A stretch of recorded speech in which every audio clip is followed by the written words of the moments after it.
오늘 읽은 창세기 35장 말씀뿐만 아니라 그 이전에 있었던 말씀들 좀 살펴보면서 이스라엘이 내 이름이 되리라 라는 제목으로 함께 은혜를 나누도록 하겠습니다. 왜 이전에 있는 말씀을 살펴보는가 하면요, 이스라엘이 내 이름이 되리라 하는 말씀을 처음 주신 게 아니거든요. 이것은 32장의 야복강가에서 씨름할 때 하나님이 주신 이름이에요. 그런데 35장에 또 반복을 하신단 말이에요.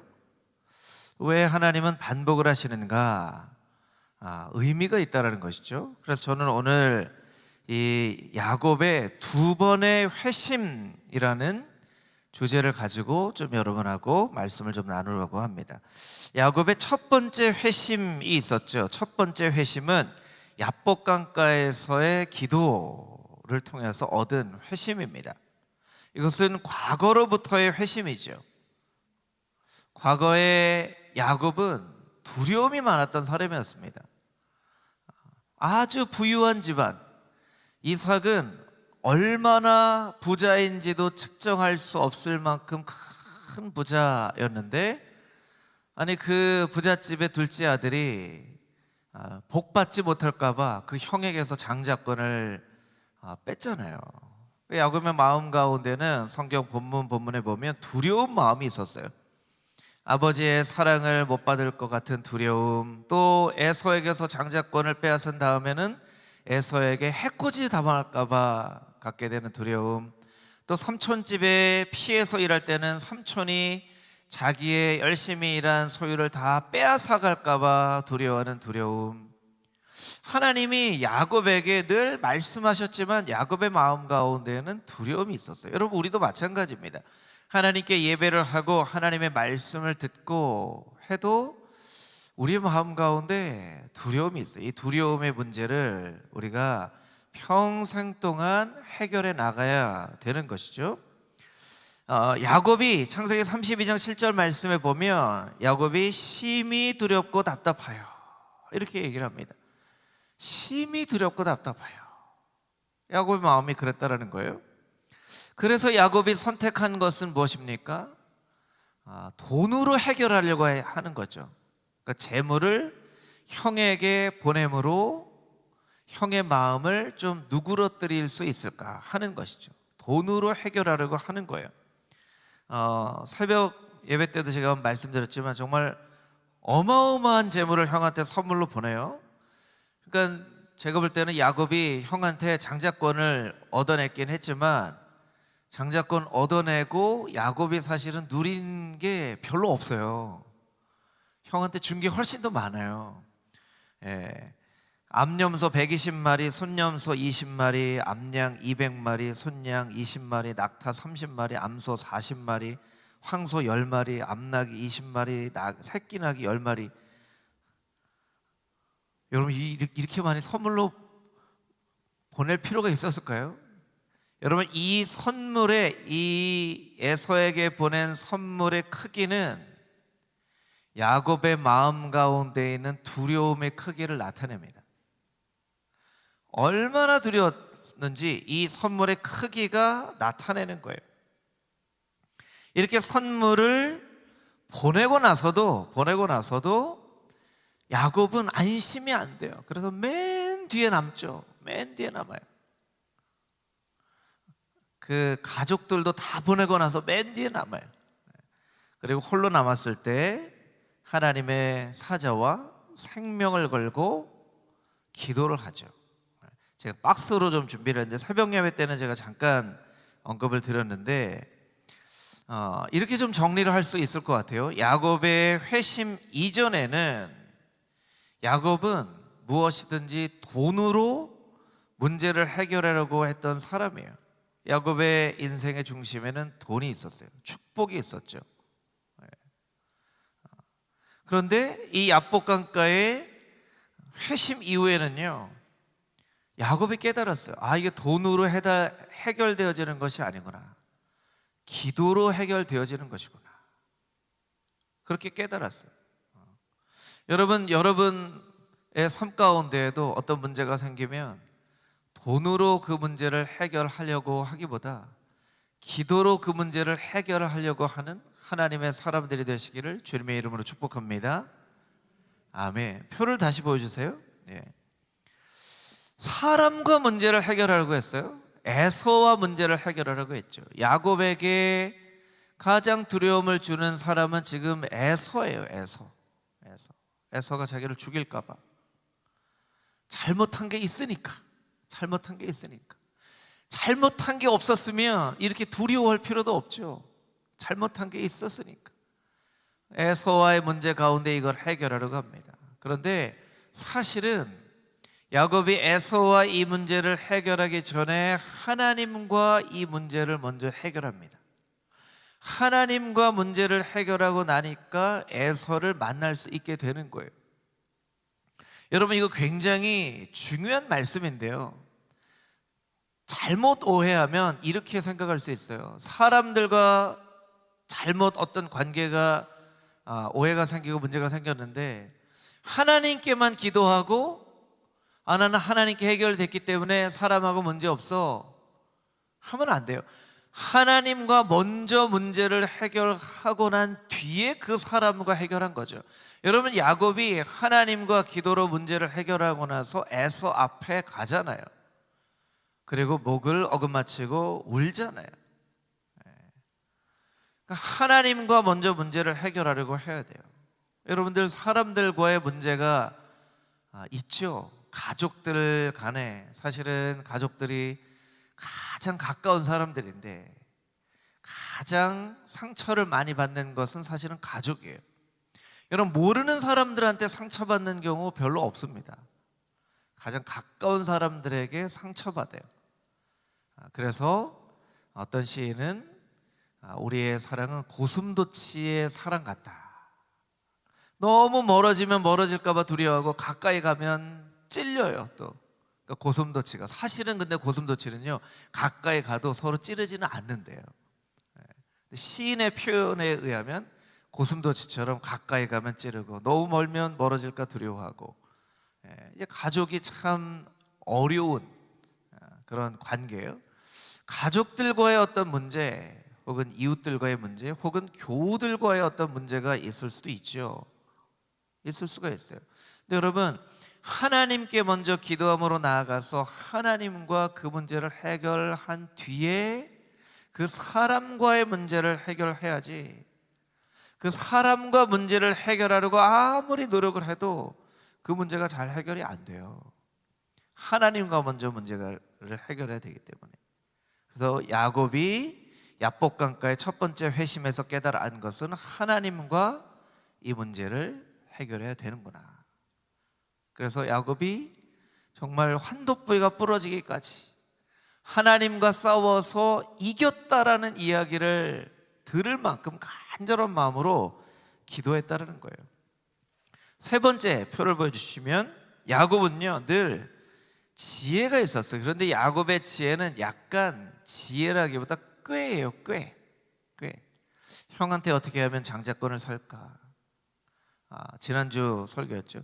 신풍나무와 설구나무와 벗겨서 하얀색으로 이렇게 해가지고 하면 아롱지고 점박이 있는 것을 이렇게 하는, 이게 약간 미신 같기도 하고, 그래서 막 주석책을 찾아보니까 뭐 설명들이 좀 되어 있더라고요. 그러니까 야곱은 늘 자기의 꾀로 살려고 했던, 문제를 해결하려고 했던 사람인데요, 나중에 야곱은 은혜를 구하며 문제를 해결합니다. 여러분, 여러분이 어떤 문제에 이렇게 부딪히게 되면요, 여러분이 무조건 하나님 앞에 은혜를 구하십시오.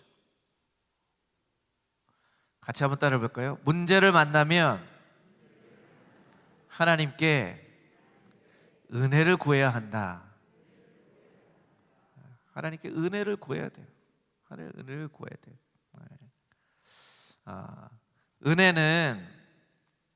은혜는 하늘로부터 내려오는 것이라고 표현을 하기도 하고, 은혜의 강물이라고 표현하기도 하고, 제가 한번 말씀드린 적이 있는 것 같기도 하는데, 어떤 선교사님이 거기는 이제 배를 타고 전도를 많이 해야 되는 그런 그 지역인데, 이제 물이 많을 때가 있고 물이 적을 때가 있고 하잖아요. 근데 어떤 데 물이 많을 때 배를 타고 가는데 갑자기 중간에 생각하지 못하게 물살이 빠른 거예요. 그래서 하다가 저 가는데 이게 순식간에 물살이 빠르게 막 지나가는 거예요. 그런데 설상가상 저 앞에는 이렇게 툭 튀어나온 바위가 있는 거예요. 바위가. 그래서 이게 몇 초만 지나면 그 가던 배가 바위에 확 부딪혀가지고 배가 부서지고 자기는 그 물에 빠져버릴 위기에 처해 있는 거예요. 그래서 주님 하면서 눈을 질끈 감았는데 분명히 바위에 배가 부딪혀야 되는데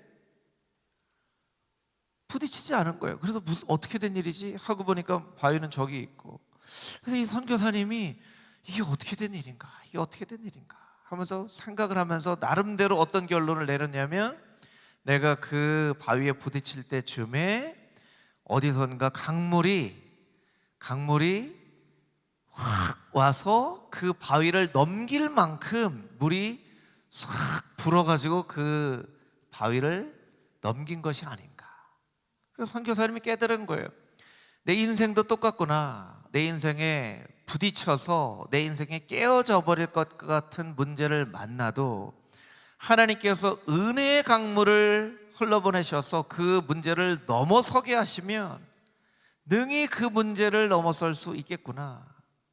선교사님이 그 뒤로부터 문제만 만나면 하나님 앞에 하나님 은혜의 강물이 넘치게 해 주시옵소서, 그렇게 기도했다는 거예요. 여러분은 어떤 문제 앞에 있습니까? 하나님의 은혜의 강물이 넘치는 그런 인생 되기를 주님의 이름으로 축복합니다. 아멘. 은혜로 문제를 푸는 거예요.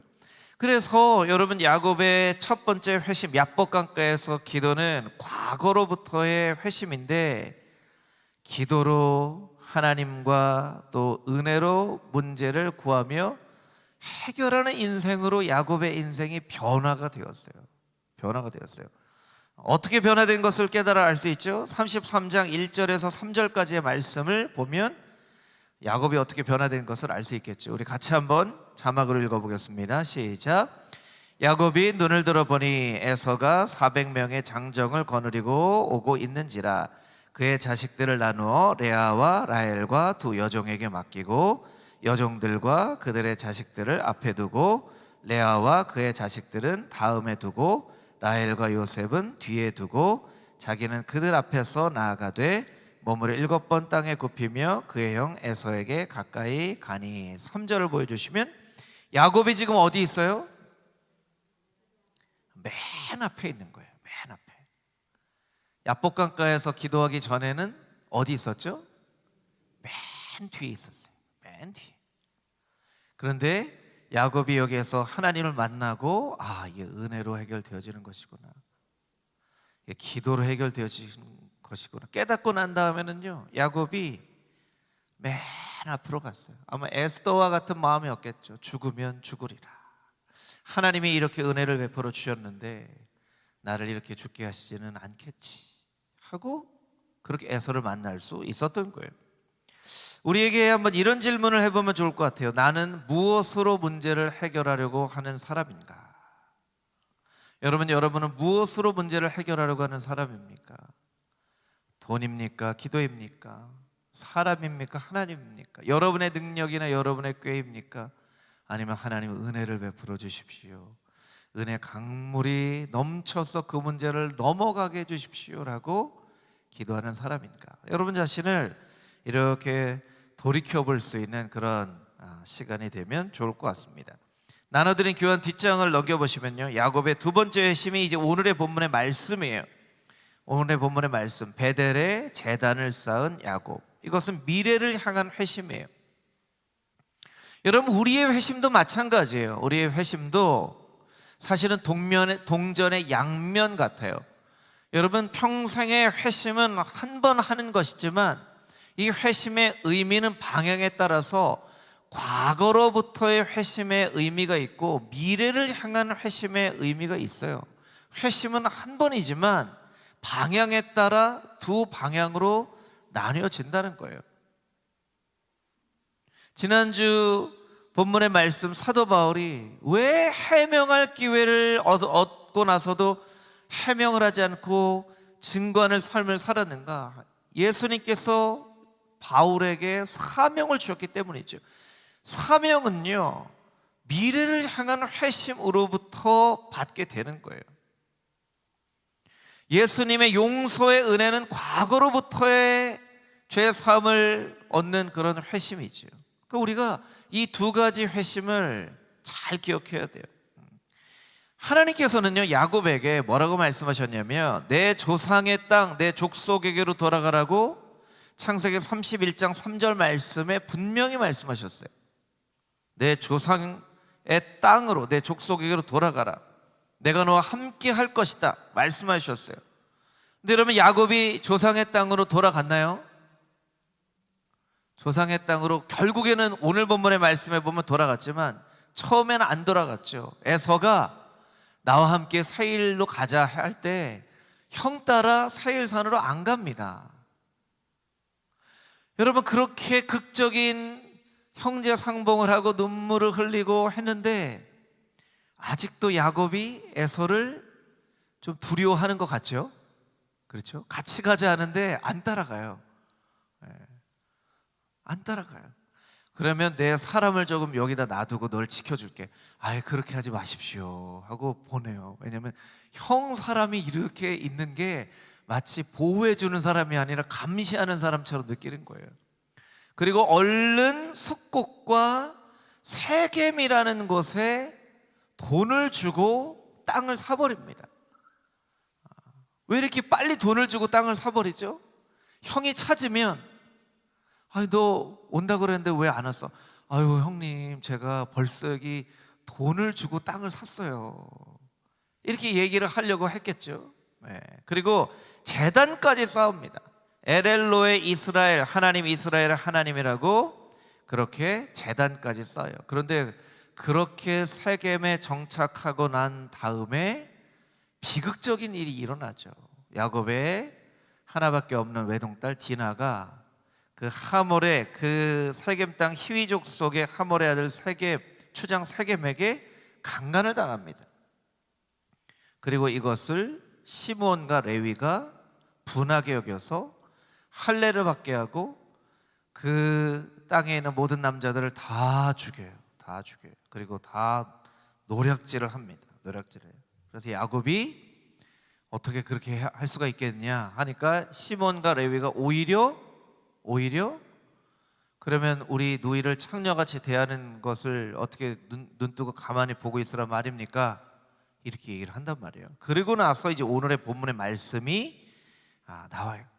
저는 오늘의 본문의 말씀 보면서 저는 이제 야곱의 이야기를 들으면서 늘 마음 가운데 가지고 있는 것은 뭐냐면 하나님이 야곱한테 뭐라고 이렇게 야단을 치지를 않으세요.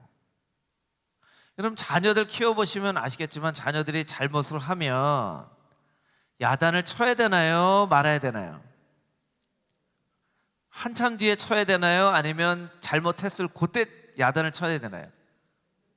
바로 그때 야단을 쳐야죠. 그죠? 그렇게 해야 이 행동을 다시 하지 않은, 이거 바로 잡아줄 수 있잖아요. 근데 하나님이 야곱한테 야단을 치지 않으세요. 너무나 관대할 정도로. 근데 그게 야곱에게 꼭 좋은 일만은 아닌 것 같아요.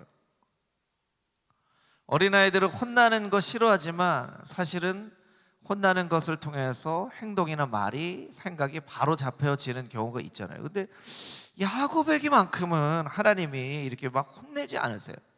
그러니까 분명히 이 일에 대해서도 야곱이나 시몬이나 레위한테 이야기할 수 있는데 이렇게 얘기하지 않으시고 바로 하나님께서 야곱에게 세 가지를 말씀을 하십니다. 뭐를 말씀하시냐면 첫 번째, 베델로 올라가서 거기서 제단을 쌓아라. 따라해 보겠습니다. 베델로 올라가서 거기서 제단을 쌓으라.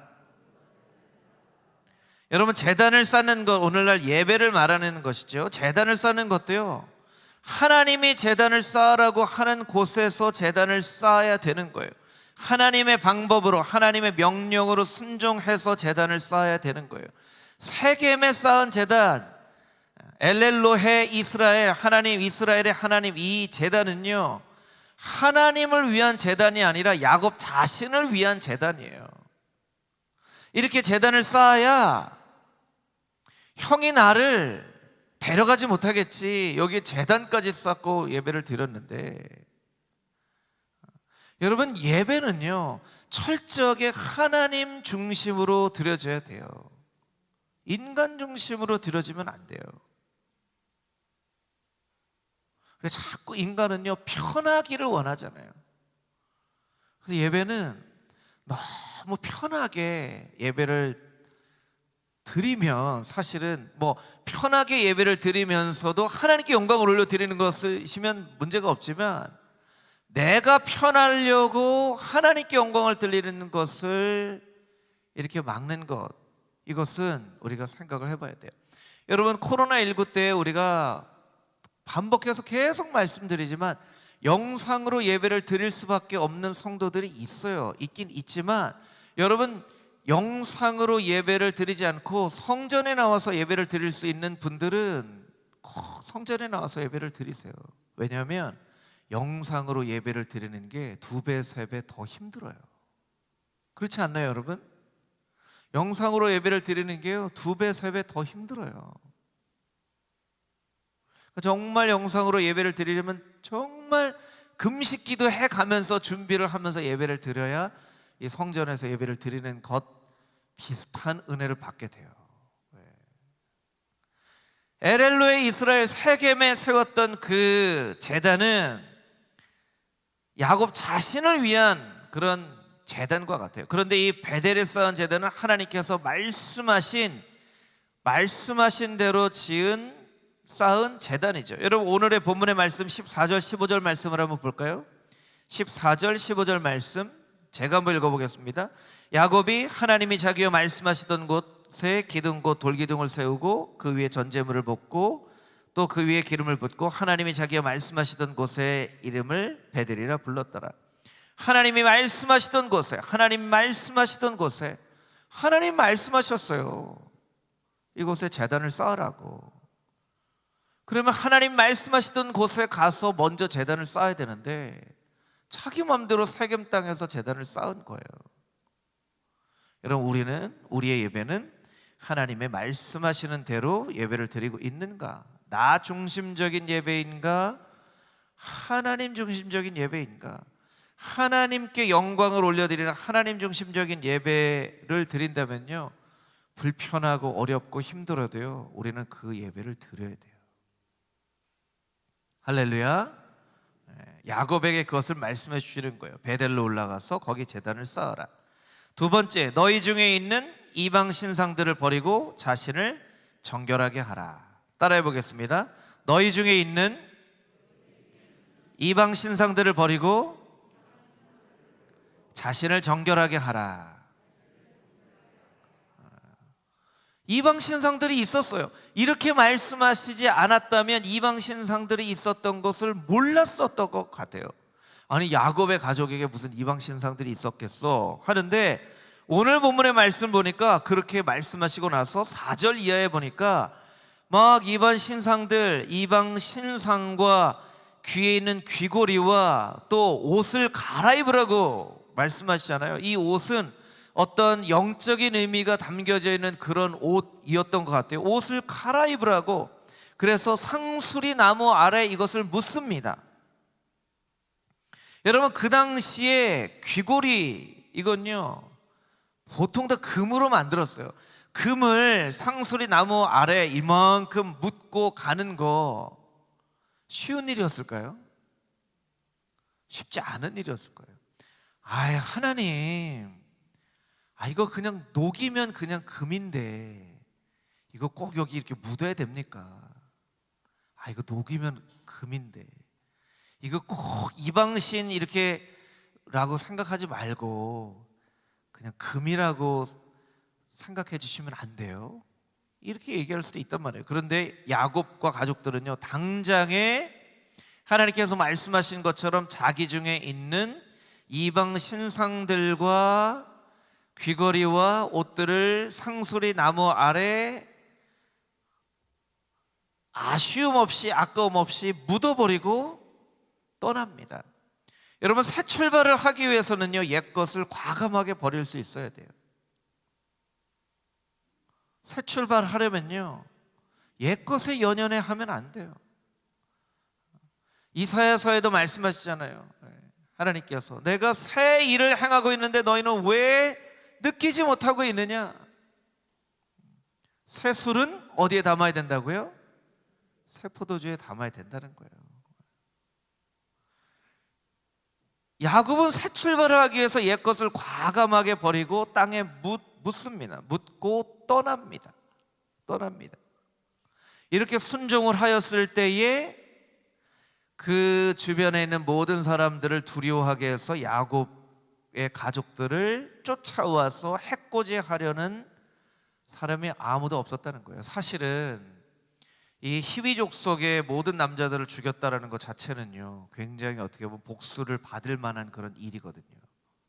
그런데 하나님께서 이렇게 결단하고 순종하는 야곱의 가족들을 지켜주시는 거예요. 왜냐하면 결단하고 순종하였기 때문에.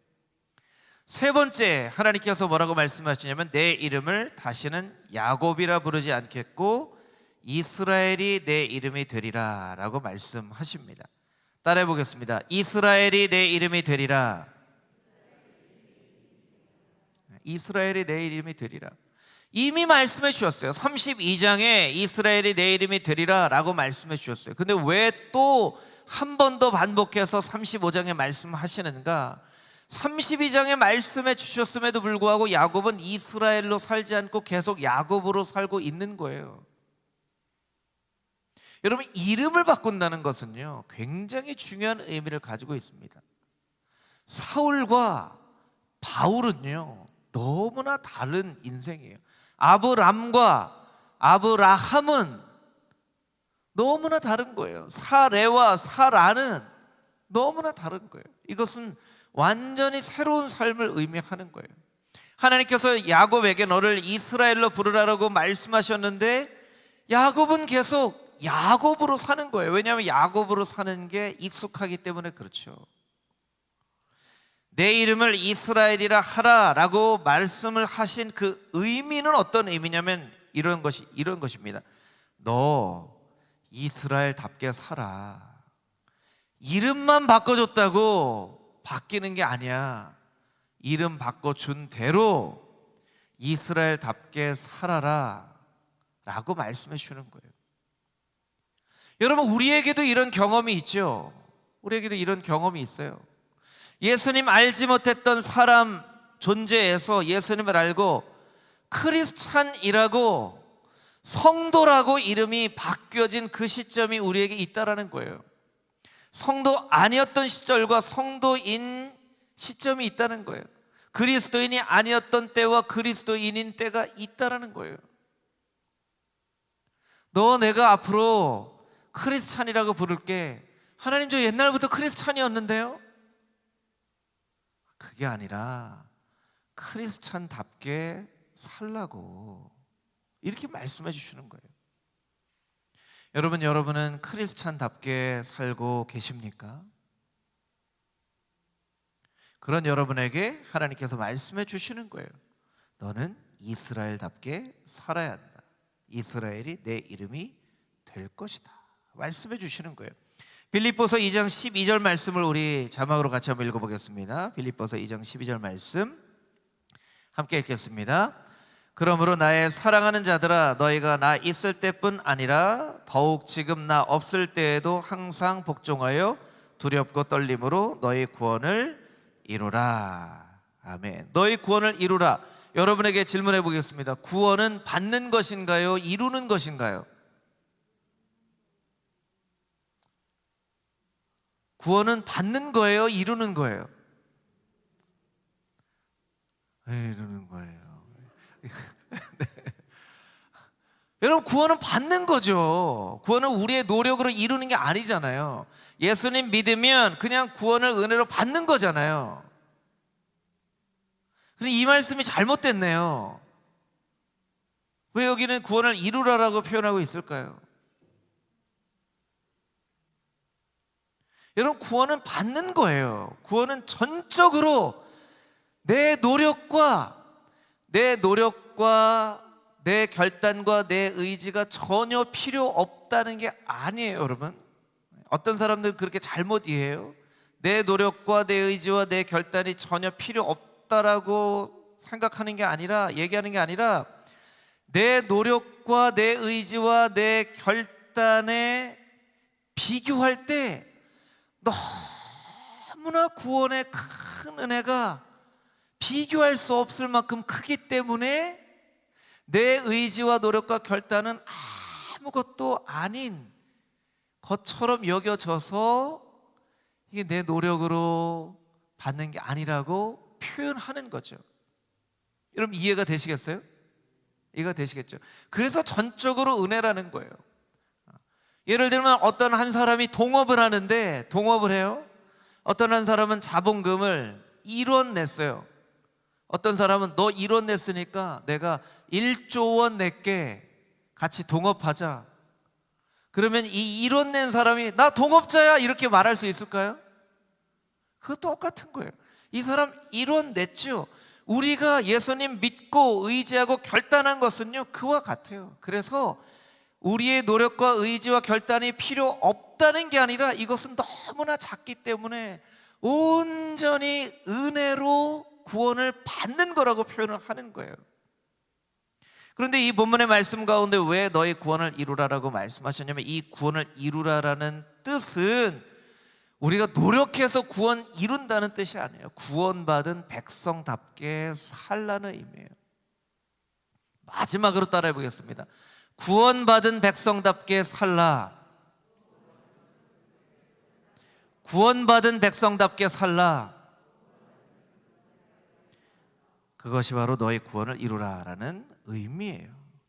그게 바로 32장에 이스라엘이라고 말씀하셨음에도 불구하고 35장에 다시 한번 이스라엘이 내 이름이 되리라고 말씀하시는 의미예요. 그래서 이 말씀을 통해서는 우리의 예배는 나를 위한 예배인가, 하나님을 위한 예배인가, 한번 우리가 좀 돌아볼 필요가 있겠죠.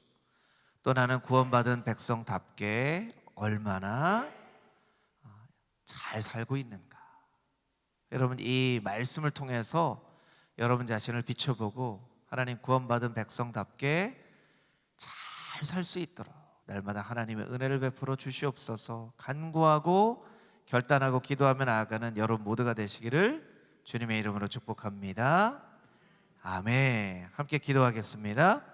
하나님, 야곱의 모습을 통하여서 자신의 능력으로, 돈으로, 꾀로 사람과 문제를 해결하려고 했던 야곱이 은혜로 하나님과의 관계 가운데에서 또한 기도로 문제를 해결하는 야곱으로 변화되어졌고, 그런 야곱을 향해서 하나님께서 내가 말한 베델로 올라가서 제단을 쌓고 너희 자신을 정결케 하고 이스라엘답게 살아라 라고 말씀하여 주시는 이 말씀이 나를 향한 말씀인 것을 깨달아 압니다. 주님, 이 말씀대로 살아갈 수 있는 금호중앙의 모든 백성들 다 되게 하여 주시옵소서. 특별히 아버지 하나님, 우리의 자녀손들을 위해서 기도합니다. 우리의 자녀손들 믿음이 회복되어지게 하여 주시고, 특별히 전도 집회를, 특별 집회를 기획하고 있습니다. 이 특별 집회 가운데 우리 주변 이웃에 예수님 안 믿는 사람들도 초청되어서 오기도 하지만, 주님, 우리의 가족들 가운데, 자녀손들 가운데 신앙을 쉬고 있는 그 자녀손들이 이 집회를 통하여 다시 한번 신앙을 회복할 수 있는 놀라운 은혜를 주님 베풀어 주시옵소서. 살아계신 예수 그리스도의 거룩하신 이름으로 기도합니다. 아멘. 아멘.